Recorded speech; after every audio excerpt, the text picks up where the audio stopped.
नमस्कार प्रेक्षकांनो, तर आपण बघतोय घरोघरी मातीच्या चुलीचा आजचा एपिसोड।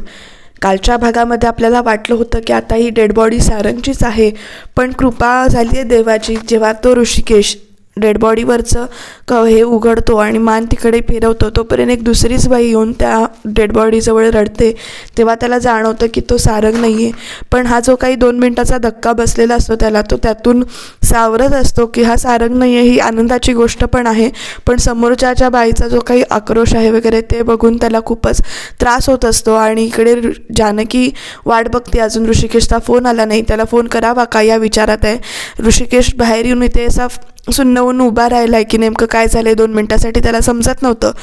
एवढ्या तिथे जानकीचा फोन गेलेला आहे त्याला, आणि तो जानकीचा फोन आल्यावर लगेच उचलतो आणि म्हणतो की तो सारंग नाही आहे, तो सारंग नाही आहे। इकडे जानकीला कळत नाही नेमकं ऋषिकेश काय बोलतोय ते। तेव्हा ऋषिकेश सांगतो जानकीला की असं असं पोलिसांना मी जेव्हा त्याचं वर्णन सांगितलं होतं त्यावेळेला पोलिसांनी मला डेड बॉडीकडे जायला सांगितलं होतं आणि मी तिथे गेलो, ते बघितलं, पण ती सारंगची नव्हती। त्यामुळं आता सारंगला शोधलं पाहिजे। इकडे जेव्हा तो डेड बॉडीचं सांगत असतो त्यावेळेला जानकीला सुद्धा धक्का बसतो की आता आपल्याला नवीन काहीतरी ऐकायला मिळणार आहे आणि जे चांगलं नाही आहे असं वाटत असतं तिला। त्यामुळे ती पण अशी तोंडावर हात घेऊन वगैरे अशी सुन्न होऊन बसते की डेड बॉडीकडे जायला सांगितलं वगैरे असं म्हटल्यानंतर ऋषिकेश तिला हळूहळू सांगत असतो की नेमकं काय झालं आहे ते। आणि तो सुद्धा इथे प्रचंड रडतोय, प्रचंड त्रास झाला आहे त्याला पण। आणि इकडे ती डेड बॉडी त्याची नाही असं म्हटल्यानंतर आपल्या सारंग भाऊजींना काही होणार नाही, ते सुखरूप घरी येतील असा ती विश्वास देते। पॉझिटिव्हिटीनं परत ती त्यांना सगळ्याला सामोरं जायला सांगते आणि आपण देवाजवळ जाऊन बसते। देवाची प्रार्थना करत असते की देवा गणपती बाप्पा, जे काही माझं पुण्य असेल ते पदराला लाव। मी जे काही केलं होतं ते चांगल्यासाठी केलं होतं आणि त्याच्यानंतर हे सगळं नेमकं तुझ्या मनात काय आहे, तू कुठल्या पद्धतीचं संकट आणतोयस आमच्यावर, आणि असं करू नको। सारंग भाऊजींना जिथे कुठे असतील तिथे सुखरूप ठेव अशी ती देवाची ते प्रार्थना करते।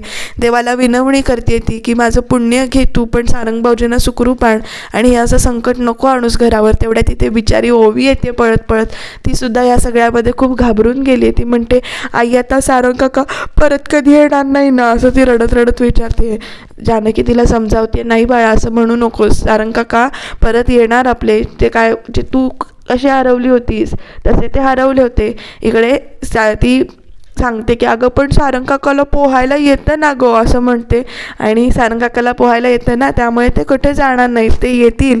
ते फक्त हरवले, तू जशी हरवली होतीस तशी, आणि आम्ही शोधल्यावर तू सुद्धा सापडलीस ना, तसं बाबा सारंगला शोधायला गेलेत, ते सापडतील। तू देवाची प्रार्थना कर, लहान मुलांची प्रार्थना देव ऐकतो, असं म्हटल्यानंतर ओवीला सुद्धा ती प्रार्थना करायला सांगते। तर इकडे ऋषिकेशला मोबाईलमधला सारंगचा फोटो काढतो आणि तो सगळ्यांना इथे धावत जाऊन विचारतो की तुम्ही यांना कुठे बघितलं का, याला कुठे दिसला का तुम्हाला हा कुठे, असं म्हणून हा फोटो दाखवून तिथे जेवढे काही लोक होती त्या सगळ्यांना तो विचारतोय, सगळ्यांना शोधतो, म्हणजे थांबून विचारतोय। प्रत्येकजण त्याला नाही म्हणूनच सांगतायत, बघितल्यासारखं करतायत फोटो आणि आपापल्या कामाला पळत जात आहेत। साहजिक आहे, जो तो आपल्या जे टेन्शनमध्ये असतो, त्यामुळे इथे जास्त कोण सांगत नाही की तो बघितला आहे असं। आणि तेवढ्या तिथे त्याला एक माणूस दिसतो पाठमोरा, त्याला सारंग वाटतो म्हणून तो जाऊन त्याला हाक मारतो सारंग म्हणून।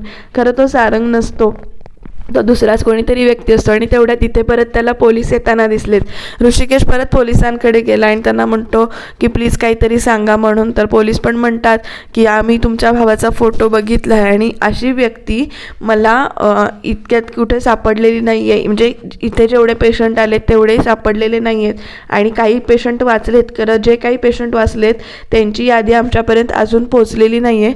तुम्ही होप फॉर द बेस्ट असं म्हणून तो म्हणजे सांगतो की तुम्ही चांगल्याची आशा करा की वाचलेल्या यादीत तुमच्या भावाचं नाव असेल, ती यादी अजून आलेली नाही आहे, पण तुम्ही शोधत राहा असं तो इथे सांगतो। आणि इथे कुठेतरी जर असं पॉझिटिव्ह वाटतं आपल्याला। तर इकडे प्रेक्षकांनो घरामध्ये डॅडा आलेला आहे ऐश्वर्याचा, आणि ते आल्यानंतर इथे सांत्वन करतायत, ते त्यांचं म्हणतायत असा कसा आपला सारंग हरवला, असं व्हायला नको होतं, अपघात व्हायला नको होता। ऐश्वर्याला इथे खूपच धक्का बसला असं ती दाखवते, असं चेहऱ्यावरची माशी पण हालत इतका अशी ती धक्का घेऊन बसलेली आहे इथे। तर ऐश्वर्याचे डॅडी म्हणत असतात, कशानं ट्रेननं गेला, माझी गाडी नसती का पाठवली. तरी ते नानासाहेब त्यांना समजवायचा प्रयत्न करत आहेत की ॲक्सिडेंट काय फक्त ट्रेनचाच होतं का, गाडीचा होत नाही का, असं वगैरे इथे ते बोलत आहेत. आणि इकडे डायरेक्ट ना ऐश्वर्याचे डॅडी म्हणतात, सारंग जर परत आले नाही ना तर गाव पेटवून टाकीन मी. अरे काय संबंध गाव पेटवायचा, इथे धीर द्यायला आलाय की राग देऊन वातावरण तापवायला आलेत. ते मात्र वातावरण तापवायलाच आलेत, पण इकडे ना एकदम त्या अशा ऐश्वर्या आणि असे बसलेले आहेत. गाव पेटवून टाकीन म्हटल्यावर सुमित्राई पण अशा बघायला लागले त्यांच्याकडे. जानकीला पण समजत नाही हे असं काय बोलतायत ते एकदम. नानासाहेब त्यांना सांगतायत, अरे तू शांत हो, सारंगला काही होणार नाही, माझं मन मला सांगतंय की तो सुखरूप असेल. इकडे सुमित्राई पण असं टेन्शन घेऊन बघतायत की हे असं एकदम काय बोलतायत. तेवढ्यात ऐश्वर्याचे डॅडी ऐश्वर्याचा हात धरतात आणि म्हणतात, चल तू जोपर्यंत सारंग सापडत नाही तोपर्यंत तू आपल्या घरी चल, असं म्हणून सांगतात. आणि हे म्हटल्यावर इथे सुमित्राईंना पण धक्का बसलाय. म्हणजे असं बघतायत ते आणि काय नवीन म्हणून प्रत्येकजण इथे बघतोय हे ऐश्वर्याचे डॅडी काय बोलतायत ते. आणि ती तर अशी एकदम सुन्न, म्हणजे चेहऱ्याची माशी हालत नाही आहे. आणि पण रागाने म्हणते की नाही डॅडी, मी जोपर्यंत सारंग या घरात परत येत नाही तोपर्यंत मी कुठेही जाणार नाही, मी इथेच थांबणार, माझ्या म्हणजे नानासाहेबांना आणि आईंजवळ मी थांबणार, असं ती इथे सांगते डॅडीला. डॅडी पण म्हणतोय, असं एकदम बघतो तिच्याकडे, पण त्याला कळतं की हे नाटक करते. आणि एकदम ती वागते आणि सुमित्राईंजवळ बसते. जोपर्यंत सारंग येत नाहीत तोपर्यंत मी माझ्या आईंजवळ इथेच बसणार ना, त्यांच्या पायाशी बसणार, आईची पुण्याई त्यांच्या लेकाला परत घेऊन येईलच, असं तिकडे एकदम अशी मुसमुसून आईच्या मांडीवर म्हणजे सुमित्राईंच्या मांडीवर बसते, डोकं ठेवते त्यांच्या मांडीवर. आणि तिच्या या गोष्टीचं प्रत्येकाला कौतुक वाटतंय बरं का, कारण ती एका सुनेचं कर्तव्य पार पाडते आता. इकडे डॅडी पण म्हणतात की बरं ठीक आहे. आणि या सगळ्यामध्ये ऐश्वर्याची आई जानकीला धीर देते. हळूच जानकीला ती घेऊन जाते आतमध्ये आणि विचारते, ऋषिकेशचा काही फोन आला होता का, तर केला होतास का तू फोन. तर जानकी म्हणते की नाही, मगाशी येऊन गेला होता, ते शोधतायत आणि सापडतील. जानकीला पण कुणाचा तरी आधार हवा होता, 2 मिनिटासाठी का होईना पण हवा होता, तो तिला इथे मिळाला. ऐश्वर्याच्या आईने तिची समजूत घातली. आणि इकडे बघा प्रेक्षकांनो, पोलीस जे काही आहेत ते प्रत्येकाची इथे माहिती घेत आहेत. परत तो माणूस येतो आणि म्हणतोय की, म्हणजे तो माणूस आल्यावर पोलिसाला म्हणतात की अरे वाचलेल्यांची यादी तू कधी देणार आहेस, काय होणार आहे, कधी मिळणार आहे बाकीची यादी. तर तो माणूस म्हणतो की अहो कुणाची यादी किती द्यायची, एवढी मोठी नदी, इतकी माणसं मावून घेतील त्याच्यात, आणि मला जास्ती काही मिळत नाही आहे यादी, असं म्हणून तो इथे सांगतो. आणि ऋषिकेश तेवढ्यात येतोय, त्याला तो माणूस दिसतोय आणि तो परत म्हणतोय की माझ्या भावाचा काही शोध लागला का. तर तो माणूस म्हणतो की तू परत आलास इथे, असं म्हणून तो चिडायला लागतो त्याच्यावर. आणि तू सारखं सारखं काय येतोयस, तुझा भाऊ याच्यात कुठे सापडला नाही आहे, कदाचित तुमचा भाऊ गेला पण असेल, असं तो एकदम फाटकन बोलून जातो. तो याचा बोलण्याचा उद्देश जरी म्हणजे सत्यता दाखवायची असली तरी तो एकदम फडकन बोलून जातो. त्यामुळे ऋषिकेश चिडतो आणि त्याचा गळा धरतोय, ते तू असं का बोललास वगैरे, ते मारामारी करायला जातो. पोलीस आहेत तिथे, ह्याचं भान दोघांना पण नसतं. तो जे पोलीस आणि हवालदार दोघांना, जे बाकीच्यांना त्या दोघांना वेगवेगळं करतात. आणि ते केल्यानंतर तो पोलीस म्हणतो, म्हणजे ते साहेब म्हणतात की अहो तुम्ही असं काय करताय, किती माणसं वाचली आहेत, काय वाचली आहेत माहिती नाही, आणि ही सत्य परिस्थिती आहे की तुम्ही स्वीकारा, कदाचित तुमचा भाऊ परत पण येणार नाही. हाच जो पोलीस आहे तो मग अशी पॉझिटिव्हिटी दाखवत होता, पण आता सगळीकडे बघितल्यानंतर त्याच्याही लक्षात येते.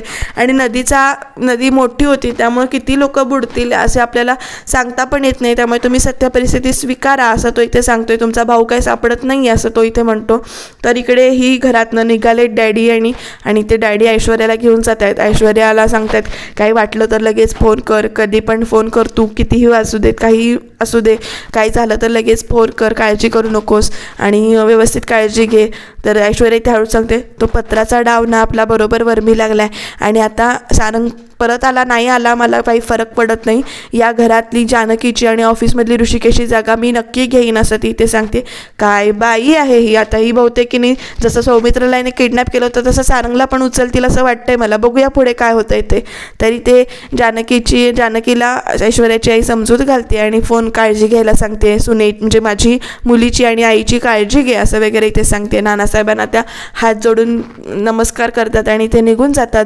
ऐश्वर्या पण इकडे 2 मिनिटासाठी मागे वळून बघते, नानासाहेब आणि इकडे जानकी आहेत आणि ती पण निघून जाते.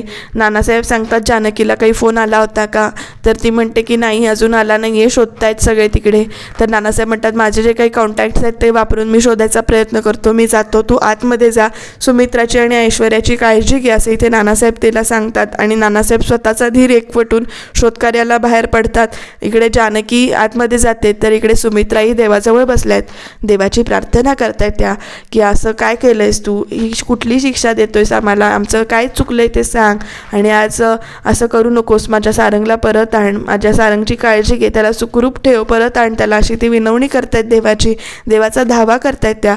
जानकी येते, आईंची औषधं घेऊन येते आणि त्या औषधं घ्यायला नकार देत आहेत.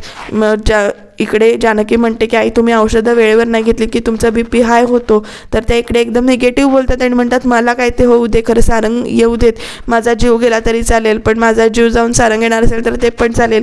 इकडे जानकी त्यांना समजावते तुम्ही असं निगेटिव्ह बोलू नका, आम्हाला तुम्ही दोघंही हवे आहात, आम्हाला तुमच्या दोघांचीही काळजी आहे असं म्हणून ती जानकी त्यांना समजावायचा प्रयत्न करते. आणि असं बोलू नका, अभद्र काही बोलू नका, येतील सारंग भाऊजी सुखरूप असतील, ते आपण देवाची प्रार्थना करतोय ना ते नक्की येतील असं तिकडे त्यांना समजावते. आणि तोपर्यंत इकडे ऋषिकेशचा फोन आला आहे. तरी जानकी सांगत असते की नको, मी बाहेर जाऊन बोलून येते, ऋषिकेशची काय असेल ते बोलते ऋषिकेश बरोबर आणि तुम्हाला येऊन सांगते. पण इकडे सुमित्रा आई अजिबात ऐकत नाही आहेत. त्या जानकीला म्हणतात की तू फोन स्पीकरवर टाक, फोन उचल, मला पण ऐकायचं आहे काय असेल ते. इकडे ती धीर द्यायचा प्रयत्न करते की ऋषिकेश शोधायला गेलेत आणि तो शोधून आणेल ऋषिकेश. इकडे देवाचा फोटो सारखा सारखा आपल्याला म्हणजे देवाची प्रार्थना प्रत्येकजण करतोय, त्यामुळे ते दोघीजणी प्रार्थना करतायत. ऋषिकेशचा फोन आल्यानंतर आता मात्र परिस्थिती इथे फारच बिकट झाली आहे बरं का प्रेक्षकांनो. तर इथे बघा ऋषिकेशचा फोन आल्यावर जानकी बाहेर पडतीये, पण सुमित्राही ऐकत नाही आहेत, फोन स्पीकरवर ठेवायला सांगतायत. आणि जेव्हा ऋषिकेश सगळी परिस्थिती इथली सांगतो की मी इथले दवाखाने शोधलेत सगळे, फोन उचलल्यानंतर सारंग कसा आहे असं विचारल्यानंतर म्हणजे सापडला का विचारल्यानंतर ऋषिकेश सांगतो की मी इथले सगळे दवाखाने शोधलेत, प्रत्येक ठिकाणी जाऊन आलो, पण इथे सारंग चा पत्ता नाही आहे कुठे. आणि पोलिसांचं असं म्हणणं आहे की आता तो सापडू शकत नाही आणि तो कुठे आहे आपल्याला माहिती नाही आहे, तो कदाचित परतही येणार नाही असं सांगतायत आणि अजूनही सापडलेला नाही आहे सारंग. हे वाक्य जेव्हा ऐकतात की अजून सारंग सापडलेला नाही आहे आणि त्याचा पत्ता लागत नाही आहे, हे ऐकल्यानंतर इकडे सुमित्राईंना अटॅक येतो, पॅनिक होतात त्या, एकदम त्यांच्या छातीमध्ये कळ येते. आणि इकडे आता जानकीला अवघड होतं की नेमकं काय करावं. ती फोन तसाच टाकते, आईंना धीर देते आणि दवाखान्यामध्ये इथे घेऊन जाते. इकडे ऋषिकेश पण एकदम पॅनिक झाला आहे की आईला काहीतरी झालं आहे म्हणून आता त्याची पण जिद्दा मनस्थिती झाली की नेमकं काय करायचं, सारंगला शोधत राहायचं का आईकडे जायचं. तर इकडे जानकी दवाखान्यात घेऊन जाते आईंना, डॉक्टरना सांगते की त्या शुद्धीवर आल्या नाही आहेत बराच वेळ झाला म्हणून. डॉक्टर म्हणतात की मी आधी त्यांना तपासतो, तुम्ही बाकीची फॉर्मॅलिटी कंप्लीट करा, काही काळजी करू नका, मी बघतो त्यांना असं वगैरे. इथे डॉक्टर धीर देत आहेत तिला. इथे जानकी म्हणजे सुमित्राई दवाखान्यात म्हणजे ICUमध्ये घेऊन जात आहेत सुमित्राईंना आणि जानकी ते देवाची प्रार्थना करते. आधी सारंग भाऊजींचं टेन्शन आणि नंतर आत्ता आई, नेमकं तू काय वाढून ठेवलं आहेस आमच्या पुढ्यात आणि असं इतकी परीक्षा घेऊ नकोस आमची असं वगैरे ती ते विनवणी करते. आणि त्यांची ट्रीटमेंट होत असताना इकडे जानकी बघतीये त्यांना, त्यांची ट्रीटमेंट सुरू असताना. आणि उद्याच्या भागामध्ये प्रेक्षकांनो इथे नवीनच आपल्याला ड्रामा बघायला मिळणार आहे, कारण सुमित्राई म्हणतात माझी सून म्हणजेच ऐश्वर्या काळजी घेईल आणि ऋषिकेशला सांग इथे यायची गरज नाही आहे, सारंगला शोधूनच घेऊन ये वगैरे आणि असं सांगतात. आणि जानकीचा हात काढून इकडे ऐश्वर्याच्या हातात देत आहेत, त्यामुळे इथे जानकीला पण धक्का बसला आणि जानकी सांगते ऋषिकेशला की तुम्हाला इथे डायरेक्ट सारंगला घेऊनच यायला सांगितलं आणि इथे ऋषिकेशला पण धक्का बसलाय. बघूया काय होतंय ते.